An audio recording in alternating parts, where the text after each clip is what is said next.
Adi Jalla. Jagu Dixon. Roll. My boss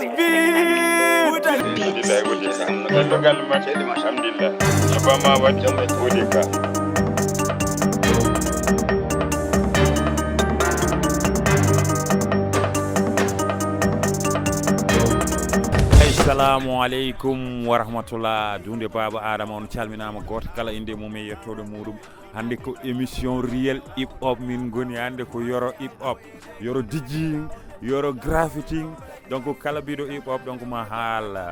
freestyle, ma hal DJing, ma hal graffiting, ma hal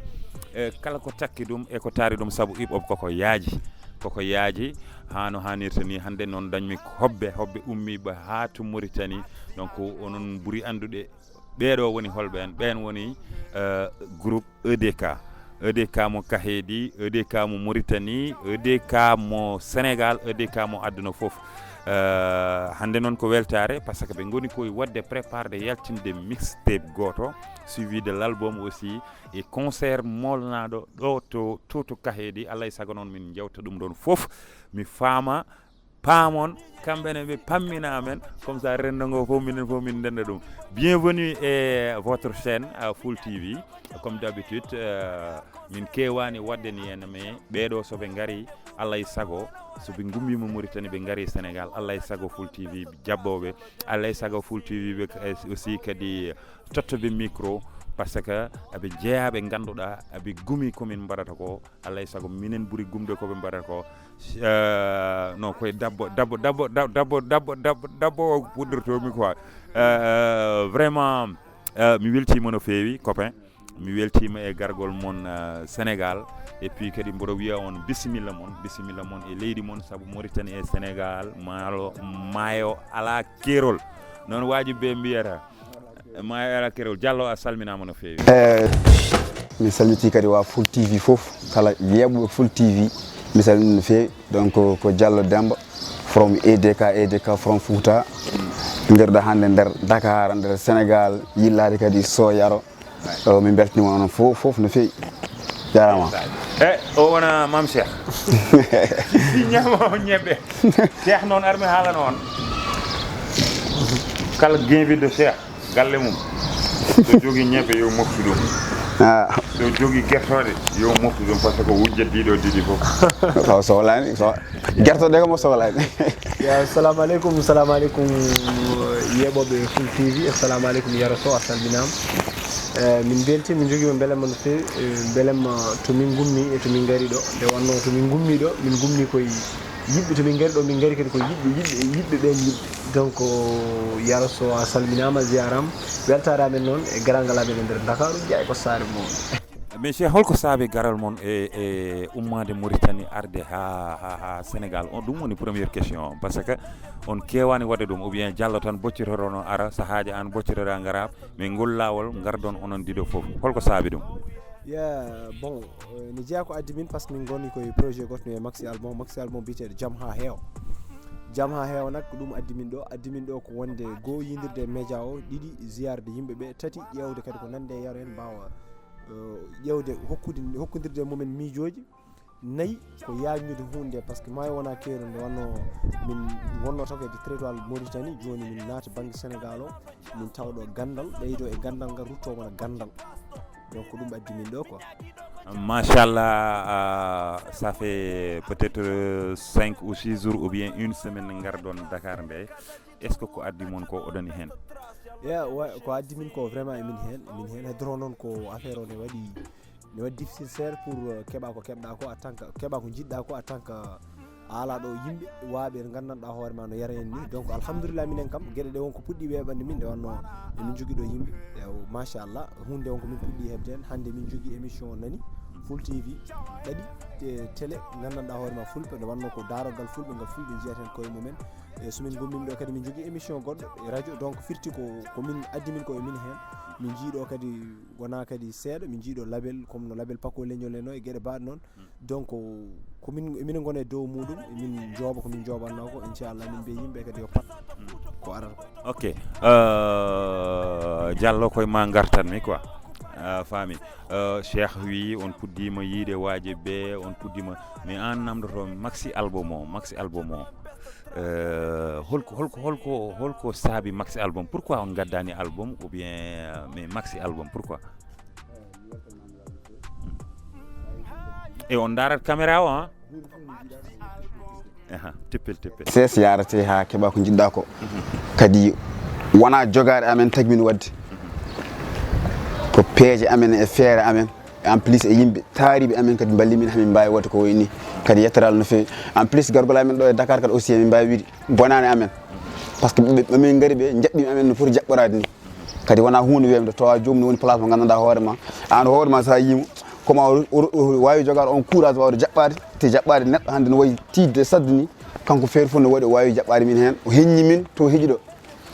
te kanko ɓurni min ɗon sah mais minen koltini wonde minen ƴeewa kala to gonɗa min mbawi wonde ko ɓuuri ɗon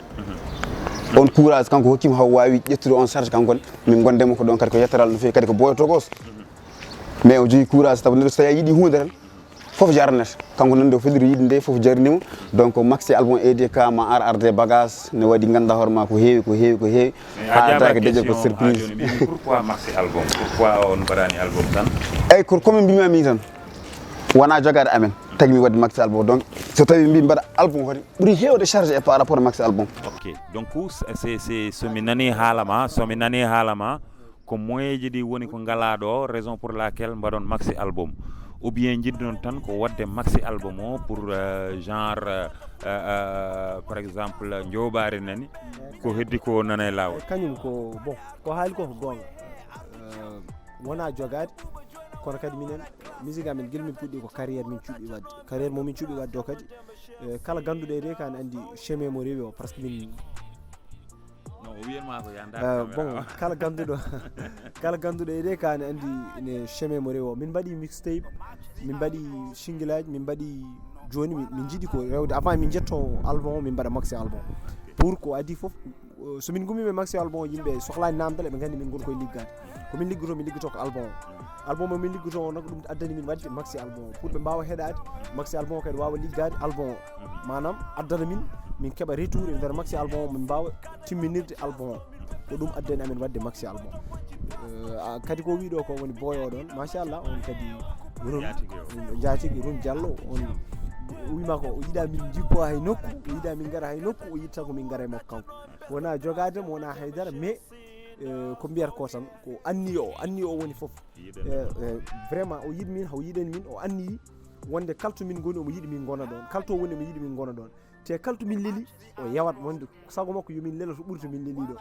joni ɓe mbi ko waji ɓe mbiyata ko tan neɗɗo so yiɗi so neɗɗo yiɗima ko an wallata ɗum donc ɗum tagi minenne min ballodiri e makko ko hollum kalto talli ko ɗon min jittalla rasi min tawnomo koye leydi minen ko ɗon min tallato quoi machallah jabbade koɗo weɓani saka noon honnude koɗo e saka encore une fois teddindemo donc noon baɗonɗomo ɗum ɗon ma duuse mais ha joni mi artat e carrière EDK mane maxi album o yaltata Diallo mane album o yaltata bon maxi album o en mbaɗi ko 19 inchallah le 19 inchallah de marche oɗo inchallah no foti tiiɗiraji bon ɗum ko surprise watte en kalata joni ade waji ɓe tiiɗi walla goɗɗum ɗon mbaɗa surprise tan ha saha o yonta ɓe jiran ɗum guila maɓɓe da wona 2 morceaux tan non wonta 2 morceaux ma ɓuuri noon te minen min mbatta projet 2 morceaux wona 4 morceaux yaro minen min mbaɗi wona 5 morceaux min mbaɗi projet 2013 mbaɗi projet 2015 mbaɗi projet 2018 donc projet ji fof ganduɗa hoorema dépassé ɗon wona 7 morceaux wona 9 ko album ko album wadde so diwi ɗon ko album wadde donc machallah suivi de concert o ko kaheɗi mbaɗaton ɗum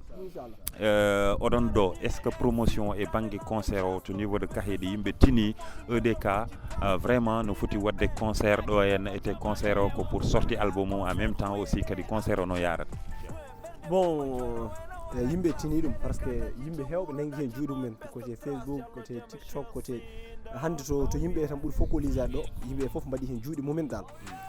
bon ko heddi ko kadi minen kadi min mbaɗa hen komin mbawi ko inchallah mbiɗa sikki min mbaɗi hen jorto moƴƴo kadi maɓe gar kam foɓe noto jeygue huɓɓongue mbaɗa hen ndiyam mbawi mbaɗa faya mbaɗa hen ndiyam par ce que so jeeygen huɓɓa rek so ndiyam waɗaka hen sa renaki ɓeydoto dupporde ko heewi donc gaare rek ko jeeygo huɓɓata ɗon inchallahu taala ça va sauver inchallah andi on mbaɗa andi ça va sauver Diallo oɗon jour holko woni ou bien ko surprise aji holko woni programme le 19 o e beele fotɓe arɓe ɓe daña dammude seeɗa e ko jogorɗon wadde ɓe proposé sur scène holko mbaɗɗon préparé et so taw ko EDK bolo ou bien si y a des invités aussi kadi e jamma o mi faama si ne waɗi invité ji ɗi ganduɗa hoorema comme MC Sar comme Black System MC Sar ne hen eɓe keewi arandi wonno mbirteɗe limte tan mbawi juumen et surtout kadi wa keheyji won wonɓe nder keheyji ene poti arde aussi ko bismaɓe kadi nde kalnani mbi kañum hay so kalna ma gar par ce que kaake mumen comme Hems Boy MC Wulse e woɓɓe nan toon Black Africa eɓe mbaɗi leydi donc on ko ganduɗa hoorema en mbawa haalde ɗum foof donc en kalɓe ɓe nde jejjiten ɓe jomum wood no jiiɗol ko way noon donc foof tan jiɗɗo yiide fof tan yo ar jour o inchallah hay min koye lawol ngol hay Samba ɓiye Samba wi ko Samba arade Samba ko fakka man Samba hay sa noddanima ko garo Samba kam hay son noddanima ko garo donc machallah mbayen fof ma gar donc ko suivi ko concert o ko soɓo yooɓa no waji ɓe mbiyata yooɓa noɓa yooɓa quoi donc Cheikh mi artat e hakkude mon e artiste aji ɗi par ce que min jiyani hande oɗon mbaɗa des featuring EDK e groupe aji goɗɗi ou bien EDK ou bien bon so taw no woori kadi yimɓe teskaki ɗum no feewi holko saabi ɗum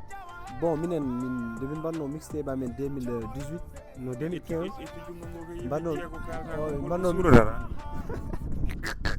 par ce que suudar ko jiiba kaɗa ballo poste jam ɗum takkam waddi ni ɓurmi yi junngo ma ngo quoi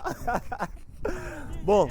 2015 et 18 fof min mbaɗi hen featuring uji woni rappeur uji nani hen no 15 o min mbaɗi hen ko sukaɓe joguiɓe plan min nani ɗumen e nder projet ji he min ballodiri e mumen kadi machallah nangui hen juuɗe mumen 2015 o mbiyannomi on min gaddi ko min fof jii bewɗo aka en Gawba en woɗɓe machallah mi wawa limtude mo limti juuma Gawba le king wallahi hay babli outlook kadi hen donc machallah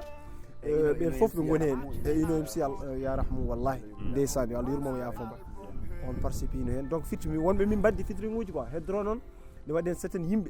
ɓe gooti ɓeɗon kadi parfois emin nodda ɗumen mais jomumen tat ko gueɗe mumen ne paaɗi peut être bien ɓe mbiyata o tara on mbaɗani siiw no feewi donc kon dominane quoi ɓe jettata on par ce que kon rappeur uji takosi quoi est ce que wona ɗum ɗon est ce que wona par ce que kon rappeur uji takosi presque ko ɗum ɗon taxɗe ga wondi ko ne hawni seeɗa aɗa neɗɗo mo ɓurɗa tourné ji kam mbeɗa sikki fotani wiidema ka tokoso neɗɗo mo ɓurɗa wawde joude concert aji neɗɗo mo gandanɗa hoorema aɗa hebbino concert omo hebbino concert o fotani wiidema ka tokoso dal donc peut être kadi o ɓuranima yimde ko wurata manam bindima ni sa ƴeewi ɓuuri bindi makko ƴaggude e bindima sa ƴeewi ɓuuri bindi makko ƴaggude mais aussi wonto artiste tolnoto e banggue promotion so famani aduna so ardini succès sa renaki yeccitta ko caggal pour tottude yimɓeɓe juuɗe mais art ko échange donc je pense que tous les artistes woni baddo siiw mo waɗani siiw ko minen mbawi wallodirde koye amen donc et cet échange là wawata addude couleur goɗɗo sa ƴeewi hande échange mo mbaɗmi min e Big Baba addi ko couleur goɗɗo par ce que mboɗo wawno wiide voilà mi joudata e Big Baba ou bien mi joudata naggam ou bien par ce que min gandami guila 2008 2009 non par ce que il faut que yimɓe ballodirta e banggue ligguey o il faut que yimɓe ɓe mbaɗa échange par ce que art ko échange hay goto ala monopole o hay goto jeeya ɗum hay goto wawa wiide ko min tan foori min tan woni ɗo a sohlat yimɓeɓe cohluma donc noon ko échange ɗum ko message pour artiste aji ɗi foof wona rappeur uji wona comédien uji wona yimoɓe yeela wona yimoɓe hirre foof yaro donc a haali foof kadi andi miijoji mbawa wonde gotum te gonta gotum mais heddoro ko mbiyata ko jolduɓe laana foof sago ɓe laana ko yo joof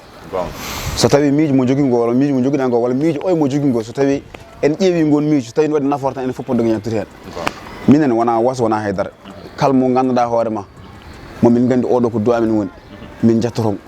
min noddoromo min bismotoma kadi aussi ɗum ko guila min puɗɗo ha hande to min jarate ɗo kadi min gandi kadi min ñaaga Allah kadi reccinte hen caggal hay ko min gari ɗo ko bamin nodda ɓuri heewde mato e noddoɓe min sah amin mbawno wiide wonde ala probléme min noddi joom gotol bon no haalir ni tan min gandi wona intéressé no fewi bon min goppa mais amin mbaɗi hen nde wonno ko haaji amen sah hayso woni haajum ko haaji amen ɓuuri minen ɓuuri sohlude debbo amin mbaɗi hen donc comme no mbiɗa kadi oɗo kadi maxi album min gaɗi ɗo kadi aussi ne waɗi featuring ngaji ne waɗi comme yaye Mbaye miñum ñiɓɓe Mbaye on ko kahen naji eyyi on miñi min mbadde miñi ko e plus Salif Tasor kadi aussi kadi min mbaddemo kadi Salif kadi kañum kadi ko neɗɗo tinniɗo mi wiyatmo machallah par ce que Salif mi yi kadi o yaaji hen o yaajni hen e banggue art makko omo partage quoi et c'est ça so haalde komo jaɓi partage o jiidani won serte yimɓe te so won gonnoɗo kadi wiyanno ko jarani par ce que hande Salif eɗen gandi wona neɗɗo pamara e nder leñol ngol so tawi wawi waddude sukaɓe togosɓe yimɓe mawɓe firti oɗo kam komo jaɓɗo partage ɗum kadi ko yettere Allah bo eɗen jogui son goto kadi eɗen simple ɗum ko flow Baba Mal mbaɗɗen hen ene keɓani kanko wawde nadde hen mais ƴeewi flow makko ha mbawɗen simple ɗum e gasi en keɓani yindirde en keɓani wawde yindirde makko mais kam en mbaɗi kam feere fof ne mbaɗɗen ha mbawɗen wadde sample featuring makko hakkude men e makko donc en fitti ken mbadde makko son goto hommage Mouhamadou foof nan nder hen hunde nde waɗi box uji dal koko africain tan ko solution ngaji waɗa donc artiste mawɗo ala artiste towɗo ala artiste gaɗiɗo siwde gaɗiɗo andede woodi emo andaka y a pas de jeune talent y a pas de nangam y a que talent cassé et talent mo ganduɗa yimɓe ɓe jiiɓe e feñɗo joni mi artat e EDK mi artat e EDK et les prestations uji EDK est ce que oɗon jaaha tourné uji ko wayno nder reedu Fouta e soɗon jaaha tourné aussi kadi holno yarete ko contrat uji wonata ou bien ko ren peccen souvent comme no waji ɓe mbaɗata ni ou bien holno jaraton est ce que soɗon jaaha Fouta bon ko gueɗe ɗe kalɗa ɗo ɗe gueɗe ɗe min poti haalde nde wanno ko mbiyata ko unoɓe cuɗdirta nafkeje emin jaaha tourné ji kadi wonde min mbaɗanno ren peccen mais joni ni sa yi tourné ji amen keɓani saabi ɗum ko caché min cohli par ce que ƴewta produit ji ɗi ko halis namdi donc noon pour yimɓe mbawa heɗadema walla pour yimɓe mbawa yiide image uji ma il faut keɓa halis donc il faut yimɓe ballodira komin namdoroɓe caché ji ko wona haydara ko liggey o ɓeydi kalto liggey ɓeydi ko ɗon caché jomum ɓeydorto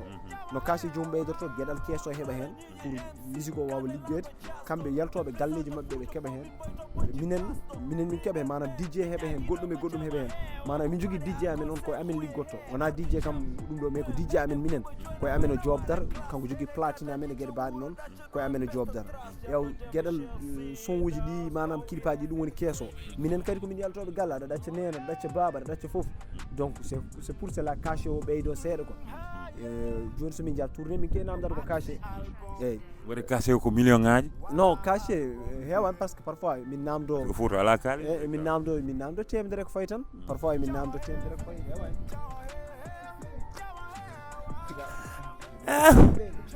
mais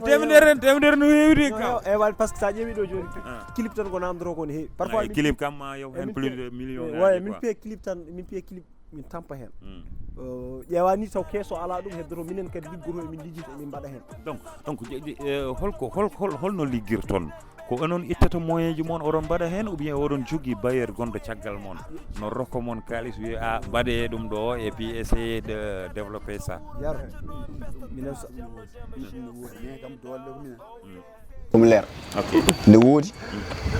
e jaramɓe ɗumen wadde hen hunde mais doole de so tawi woni 199 ɗi ko minen soɓe limtinimama joni wona min mbimama wonde min jogui mixtape uji ɗiɗi e Shinguel minen ko carrière min mbaɗi carrière minen e nder plateforme minen emin gooti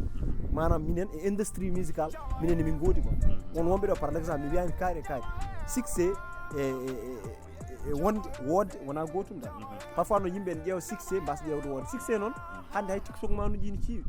neɗɗo gara galle mon tan mbaɗa vidéo ma direct yimɓe kaala haala ma ɗum ɗon nawdaka e liggey o il faut yimɓe yo paam ɗum wonde TikTok aɗa wulla walla aɗa bibo e wondema an e nder plateforme walla gona e nder industrie musical wona gotum ko liggey o hono liggey oɗon momin liggi kadi ko haalis amen min mbaɗi hen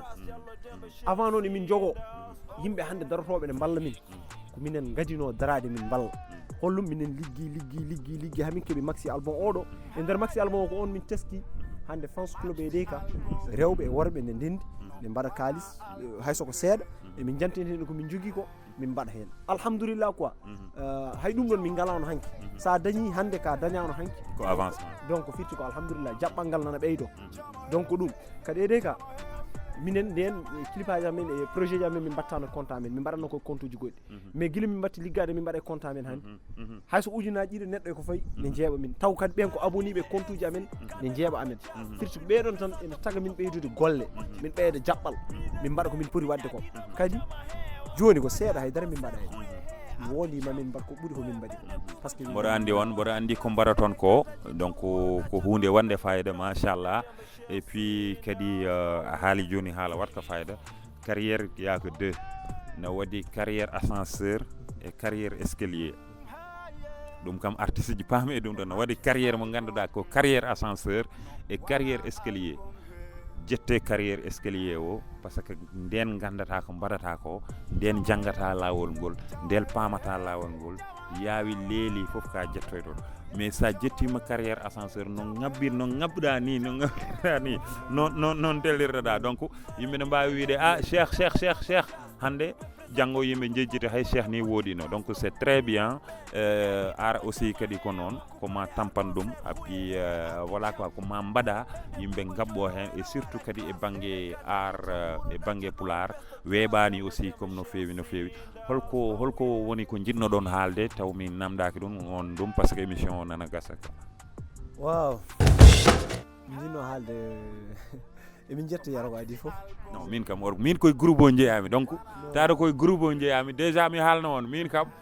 mi meeɗa yimede ko ɓeeɗo jimi kam donc beydumi doole beydumi courage donc beydumi voilà renforçation parce que vraiment EDK yimi yoro ete min bolle puyɗe o quoi donc voilà non wona bolle puyɗe nde wanno aɗa wonmo tinata taw tintina ɗum aɗa tin ɗum wasa hollude tinma an min tintinma e min tinma kolluɗa ko an ɓuuri tinde min eyyi kañum wona jogugol ngol wona haydara yaro dañal ngal o jogui ngal ɓuuri dañal ngal hewɓe jogui pourquoi kala ko jogui o waɗata koye fulago wallahi sa ari galle makko andal kala ko jogui o waɗata koye fulago o haɗat hoore makko finance artiste uji projet pour yo fulɓe belto Fuul TV mo uddirɗo ko waɗata hen ko ɓuuri hewde ko dañata hen pour paamo donc fulɓe tinno balla kadi yoɓe paam kadi gueɗel no woodi artiste uji ɗi hoto ɓe naata hakkude mumen ɓe gacca belda ɓe gacca gonda nene ko sukuñi ko ɓiɓɓe yumma kaldata mais sa ɓuɗɗi kam to musanno tan sa renaki mi haalal komi fotano haalde ceeye ndeeƴe maayo so heewi deeƴat Diallo holko woni holko woni ko jiɗɗo haalde taw mi namdakima ɗum bon min ko jimi haalde ko adi fof ko teddinde subhanallah min est ce que jeel goto yiɗi kam ni min comportement am est ce que dañi ko nani ko 20 gel del dal c'est ko bandi kono ko bandi maro quoi alama min c'est ko bandi maro min hay mu yiga men andi won jeel a jogora gel goto min kay mboɗo andi ko 10 geluji joguɗa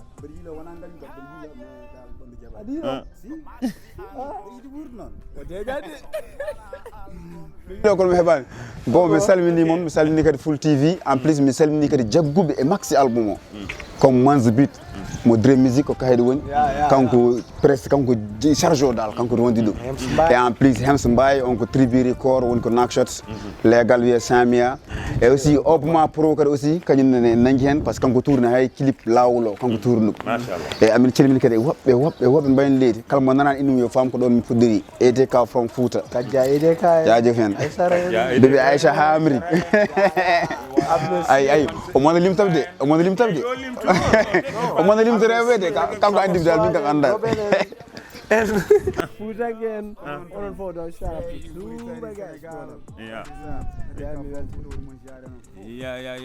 ya wonno ko EDK Fouta sukaɓe waɗɓe fayida wona pour peut-être koɓe sehilam ou bien peut-être koɓe miñirabam mboɗo haala ko kalanmi ko koɓe mbaɗata ko machallah koɓe mbaɗata ko aussi kadi aɓe mbawi ɗum koɓe mbaɗata ko aussi kadi ko pour leñol ngol donc noon yo leñol ngol nanga hen surtout Mauritanie naɓe surtout Kahedi naɓe e zone mo ganduɗa hande ɗon woni toon représente toon woni zone Kahedi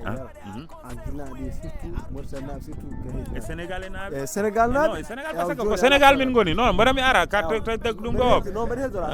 Rinjow naɓe wuro Rinjow il faut mbiya EDK e rinjawnaɓe guilmaɓe fiidemi e rinjawnaɓe won wuro jibinami e rinjawnaɓe silla jongto naɓe e jolol naɓe tout en mbawa limde furankoɓe foof donc koɓe mbaɗata ko hunde wadde fayida koɓe mbaɗata ko aussi kadi aɓe mbawi ɗum par ce que neɗɗo no waɗa hunde taw wawani ɗum kono neɗɗo so no waɗa hunde taw omo wawi ɗum on no hani nanguinede donc noon jinmi ko gayedinaɓe foof le 19 yo yimɓeɓe jeeb image uji ɗi taw no heewi degdeg yimɓe par ce que son nangui ko koye mon nangon ɗon ɓeɗo ɓe représentata ko gahedi ɓe représentata ko diwan o ɓe représentata ko Mauritanie ɓe représentata aussi kadi ko Sénégal donc je pense que hay Sénégal naɓe no foti ummade ɗo ene yaade tawoyde ɗum ɗon e soode aussi kadi maxi album o sa yiiɗi wallude artiste so yaltini album o yaltini clip o nanni ɗum e réseaux sociaux ji coode ɗum par ce que ou bien jeeɓe ɗum mbaɗe like mbaɗe abonné par ce que ko ɗum wallataɓe par ce que on mbawa peut être neɗɗo no yiiɗi wallude on taw ala kalis mais le fait de yebde le fait de likeade ou bien natde e nder site mabɓe EDK par ce que yimɓe cikki sa abonnima yi par exemple Chaîne Fuul TV a wawa abonde aɗa wawi wodde abonde e 200 000 chaîne taw ala ko bonnantuma donc noon mbaɗe abonné e chaîne mabɓe EDK mbaɗe abonné aussi kadi e Fuul TV e mbaɗon commentaire uji mon mbaɗon like uji ma par ce que commentaire uji mon ɗi e like aji mon ɗi ɗum tagata ko YouTube yaade robot ɗi ganduɗa kañum ɓe suggérata vidéo ji ɗi yahata dow comme ça YouTube jettat vidéo o no propose ɗum yimɓe wodɓe ne wiya oɗo vidéo no weeli kono son mbaɗani like son mbaɗani abonné son mbaɗani commentaire YouTube nangat ko vidéo fewani ou bien vidéo ko vidéo bonɗo donc noon machallah ko EDK wonno donc avec Yoro Sow voilà hande komi rappeur donc en mbaɗat freestyle goto il faut mbaɗen freestyle Diallo wat solmi waɗa freestyle non il faut ɗo wula boy ay pullo ndaro Kajambaro pullo mo hanki pullo mo hande pullo kajambaro pullo kajambaro pullo mo hanki pullo mo hande pullo kajambaro pelle kewi nafata hen ko seede wona hulde reedu walla hen ko min ko min pullo ko jambaro hulata pullo so haali no hulata pullo na andi fodde pullo mo harme jam jeedida hanki di gonoɗa pullo wujata pullo fenata what's up ya niga o ko niga yaro me niga ya what's up non mais Cheikh il faut que on freestyle non mais il faut que freestyle parce que also même ray mo kaden pourquoi ko fulbe jeyi ko seedo fuddi don ko heddi ko jinne ko heddi ko nana maxi o ok machallah gomi yettuma debbo pindo woni Mariama andi hoore mum laabi labbini diine mum joom iman mo wona moman ko an goɗɗo sacrifice wi mum holno sacrifice ɗum jaɓi liggade ngam yidde wallu jinnaɓe mum gil baba fukki hoore kono ne darni koyɗe mum ene liggo ngam yidde heɓtade maire o kala ko dañi handide koye barme hannane maquillage handinane arme hannane charme nono ko kanko pinɗo tongude koyɗe mum ganduɗo hoore mum an debbo mi weltanima goldimol an jeemi innirimo fondu kange Mariama ko an tey bibo ya dañ jam yo ɓesguma yomma ñamade ma ko noon kay ya dañ ñalade amin non ko noon kay ko seeɗa puɗɗi noon ko Mariama jimanmi nan ko heddi ko a suivre garɗo ɗo yoɓa yes niga yeah debbo ko jambaro an woni jambaro debbo ka jambaro an woni jambaro debbo ka jambaro an reni galle de so neni heewi koye meɗen yaro ko dariɗo te kat ko dadiɗo yo Allah wallu men waɓe ne yaren foli e leñol mbalen yaro soway e leñol jingue neni heewi koye meɗen yaro ko dariɗo te kat ko dadiɗo yo Allah wallu men waɓe ne yaren foli nandite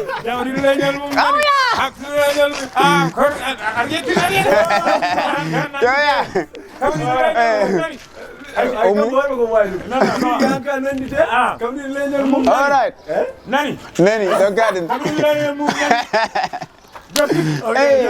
Sahur samai anesetamo bindoka mami on gondo fasamai sahur samai anesetamo bindoka mem on donc ko mariage fasiragal quoi ouais. Ah ouais donc non wonnode caméra o ko DPR wiyata DPR ko cameraman ha ko cameraman ko rappeur ko monteur ko graffiting ko DJing ko artiste ko ying quoi. Voilà, c'est ça. On woni DPR et puis aussi kadi amin calmina NF aussi caméraman Fuul TV monteur avec DPR ben ngoni caggal Fuul TV donc kala ko jiidon e Fuul TV wona minen ko kambe ngoni caggal o kambe yonnata dum ha yodo one love mi salmini rendo fulbe fof mi salmini Mauritanie nabe Mauritanie non ko France am min Mauritanie woni almadiyam no waji be mbiyata almadi do Mauritanie woni Amerique am parce que Mauritanie ko nokku mo ganduda pulago no wure ton pulago no haale ton pulago no dumine ton kono non min dañi tan ko musi amen woni holdum télévision ji privé ji kewani ton comme no Sénégal ni en kono nangen grand féroce men nganden on sere mabbe eliminama jamen teki ça nous a fait vraiment mal parce que musi yimbe fof dum non wona lawol wona minen foti haalde ko woni lawol e ko wona lawol kono jamen teki so be mbadi déplacer be gumbima ha to Belgique 10 ans so be garti Mauritanie cikumi tan be poti ko jabbede be poti ko dum parce que hare mabbe fof ko yo Mauritanie naabe ngone jam hare mabbe fof ko yo Mauritanie naabe wonay kisal donc one love Marba mon frère et Ousmane continuez auto mbade décourager Avec EDK.